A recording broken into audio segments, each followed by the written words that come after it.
funcionando de novo. Não, a coisa mais fantástica que existe é o Wi-Fi, né?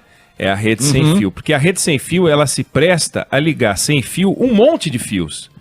É para isso que serve a rede Wi-Fi. A quantidade de fios que eu tenho na sala onde eu tô, eu não consigo contar. Se a gente fizer se colocar um fim de um fio no começo do fio seguinte e assim esticar todos os fios, eu acho que eu troco de bairro.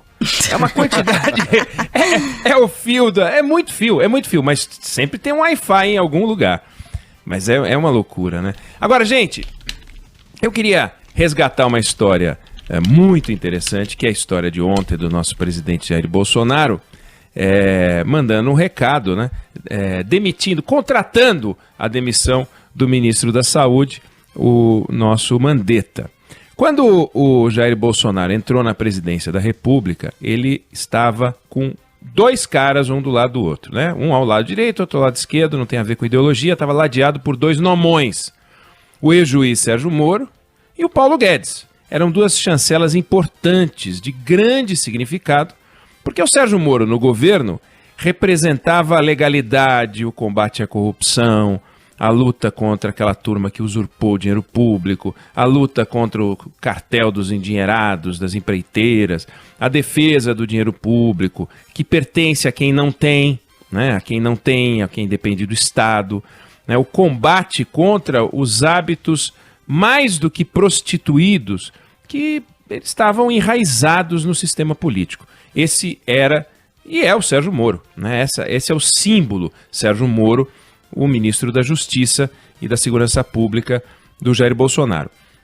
E o Paulo Guedes era uma espécie de lavagem de biografia do presidente. O presidente nunca foi liberal, tem um perfil intervencionista, era contra a privatização, na alminha dele ele ainda dizia coisas, não vou vender a Eletrobras nunca, não vou vender a Petrobras nunca. A Eletrobras está na lista de privatizações, ninguém compra, mas ele colocou. E aí ele dizia, a China não está comprando no Brasil, a China está comprando o Brasil, como é que eu vou vender a Eletrobras, de repente a China compra, enfim. A presença do Guedes significava uma conversão, ainda que uma conversão da boca para fora, mas não importa, o importante é o que ele assina, não é o que ele pensa, a conversão do presidente aos valores essenciais da economia de mercado, a favor do lucro, defesa do pequeno empresário, defesa de um Estado mais enxuto, mais eficiente, menos burocratizado, é um combate à preguiça, à acomodação dos governantes, que é outro hábito enraizado no nosso sistema político. O resto do ministério era isso, era o resto. Ele tinha um ministro da Casa Civil, Onyx Lorenzoni, que não conseguia liderar nada, em tese deveria cuidar das relações com o Congresso, não conseguia.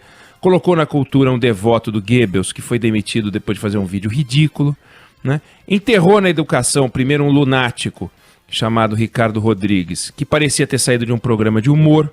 O maior feito do Ricardo Rodrigues, vale a pena a gente relembrar, foi sugerir que os alunos das escolas públicas se reunissem no pátio e gravassem um vídeo entoando o hino nacional e mandando vídeo para o MEC. 180 mil escolas mandando 180 mil vídeos, entupindo os computadores do MEC com vídeos, e imagina editando. Imagina o cara, funcionário, encarregado de assistir os vídeos. Essa é uma beleza.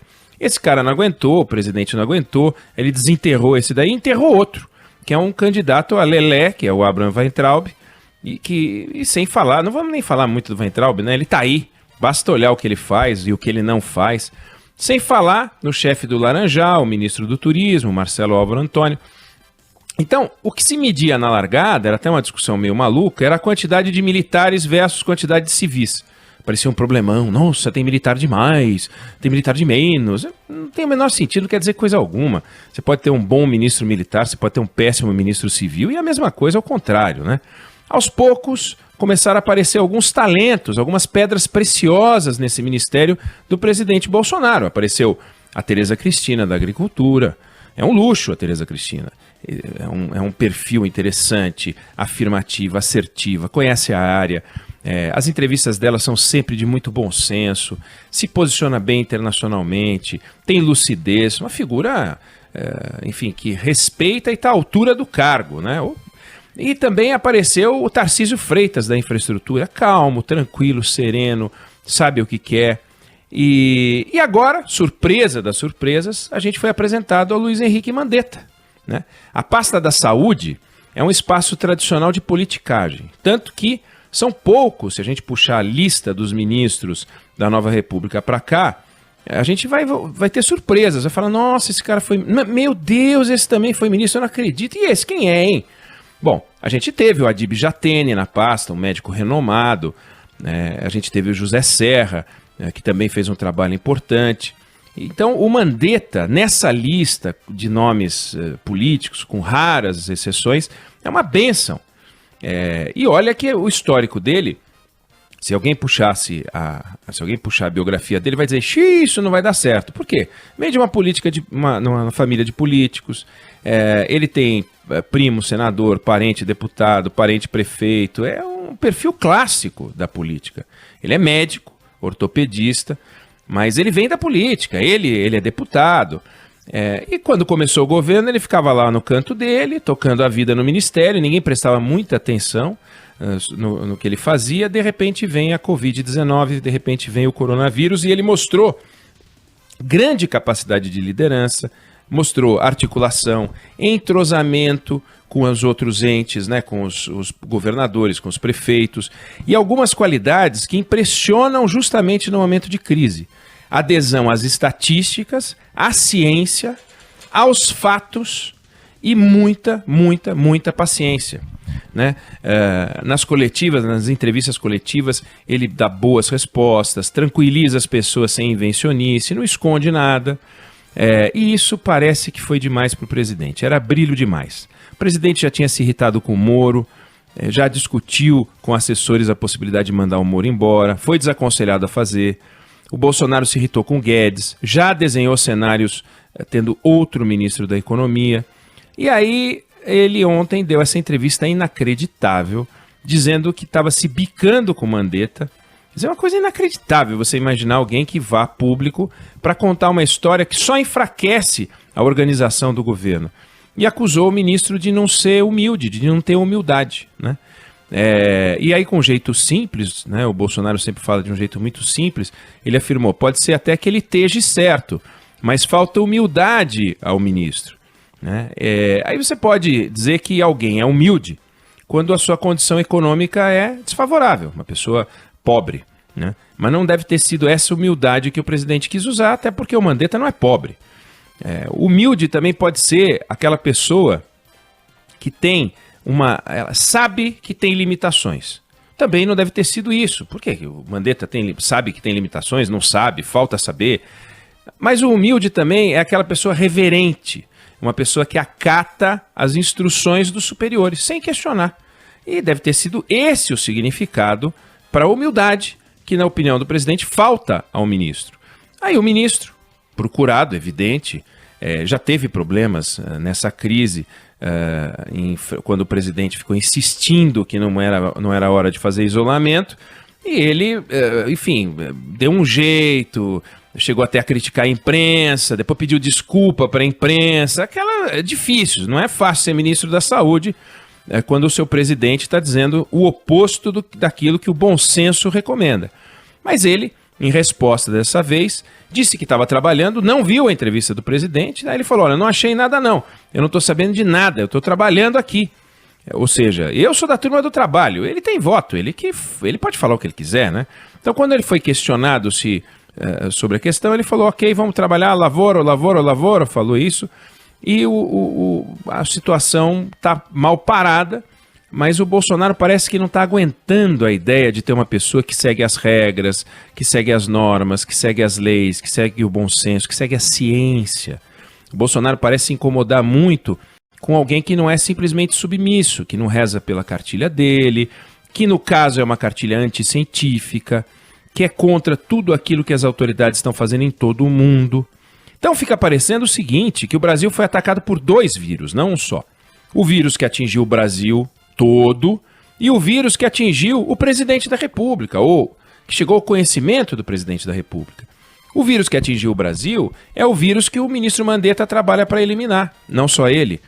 Mas é um vírus contagioso, tem feito vítimas em todo o mundo, é um vírus que consome vida e consome economia, sim. É um vírus que, para você combater, você isola as pessoas. e reduz a atividade social, e reduz a atividade econômica. Então, o Covid-19, ou a doença Covid-19, ela vem de um vírus recessivo. Ele desarranja a economia, ele produz, sim, recessão, ele come PIB. O vírus que chegou ao conhecimento do presidente provoca uma gripezinha, provoca um resfriado. É um vírus que não ataca o corpo do presidente porque ele tem passado de atleta. Ele falou isso em cadeia de rádio e TV. É difícil pensar em algo mais irracional. Deve ter outras coisas irracionais que a gente ainda vai testemunhar. Mas é difícil, até o momento, uma declaração mais irracional do que a de um presidente que vai à televisão para dizer que tudo aquilo que o planeta Terra está fazendo não faz sentido porque não passa de uma gripezinha. Ou seja, vamos malhar, aumentar a nossa imunidade, vamos ter não um passado de atleta, mas um presente de atleta, e quem sabe a gente se protege. Como pode o ministro da Saúde interferir na economia, deve estar pensando o presidente, se ele tem um ministro da Economia?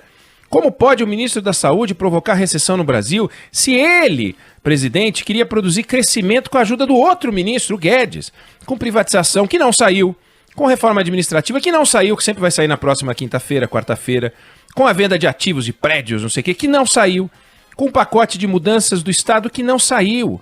Quer dizer, o Brasil do presidente Bolsonaro estava desenhado, a gente ia crescer 2% esse ano, a gente ia crescer 3% em 2021, quem sabe 3,5%, 4% no ano da reeleição, ele seria reeleito, pode ser até que seja. Aí vem esse Mandetta, que o Brasil só conhece por minha causa, por causa do presidente que o nomeou, e tem a ousadia de colocar tudo a perder. Esse cara não tem humildade mesmo. Então, o Bolsonaro disse que não vai demitir o Mandetta no meio da guerra, disse isso na entrevista, e quer continuar com seu discurso sem pé nem cabeça, por mais que a sua preocupação seja nobre, por mais que o emprego e a renda das pessoas estejam em jogo, não adianta ele falar saiam às ruas, não adianta a gente achar que os governadores do Brasil inteiro agora podem dizer para os moradores, os habitantes de cada estado, de cada cidade, saiam às ruas. As pessoas já perceberam e elas têm acesso às redes sociais, e elas têm acesso às agências de notícia, e elas têm acesso a informações confiáveis, não fake news, como o presidente que mostrou o Ceasa de Minas Gerais desabastecido e não estava desabastecido. Falsa informação. E as pessoas não vão sair de casa, porque elas sabem. Quando um governante fala, fiquem em casa, e as pessoas querem sair, elas saem. Aconteceu isso em 2013. Quando um governante fala, saiam, e as pessoas percebem que não é para sair, elas não saem, porque elas têm amor à vida. Ah, bom, mas tem gente que não tem condições, pois essas pessoas vão sair, e elas têm que sair, e vão perceber, ao sair, que não tem quem compre os produtos que elas vendem, que não tem quem compre o churrasquinho na frente do estádio, porque não tem jogo de futebol. Então, nessa hora, o governo tem que entrar pesado, mas pesado, desembolsando um bolo de dinheiro para assistir essas pessoas que o presidente da República quer proteger com todo o direito, e tem que proteger mesmo. Para fazer isso, o presidente precisou abrir os cofres do governo. Então, em vez de fazer o ajuste fiscal que o Guedes pedia, para poder organizar a economia, para poder produzir o crescimento que ele queria, ele está torrando recurso ao ritmo de centenas de bilhões de reais, sendo questionado se o dinheiro é suficiente, para em seguida provocar a maior recessão de todos os tempos, com o poder de fazer a recessão da Dilma parecer recessão café com leite. Então, essa bomba que o Bolsonaro vai ter que administrar, na cabeça dele não se chama Covid-19, na cabeça dele se chama Mandetta. Então é fácil assim, é como ele parece pensar. Então, ministro Mandetta, Luiz Henrique Mandetta, ninguém pediu para o senhor aceitar o convite do presidente. O senhor aceitou. Agora vê se aguenta aí. O senhor não está pedindo para a gente ficar em casa? Não está pedindo para a gente não sair? Então não inventa de sair também o senhor agora. Fica aí no cargo. Se o presidente resolver mandar o senhor embora, não há o que o senhor possa fazer. O Diário Oficial fala mais alto. Aí, de repente, ele coloca na função Weintraub, né? Pode ser um grande ministro. Ou põe outro terraplanista aí, qualquer. Problema dele. Depois ele é que vai se entender com o Brasil. Agora, não vai inventar de marrento, vou dar uma de marrento, vou embora também. Quem tem que sair é a Covid-19. O senhor tem que ficar. E nessa discussão, só tem espaço para uma pessoa com parafuso a menos, não vamos ter dois.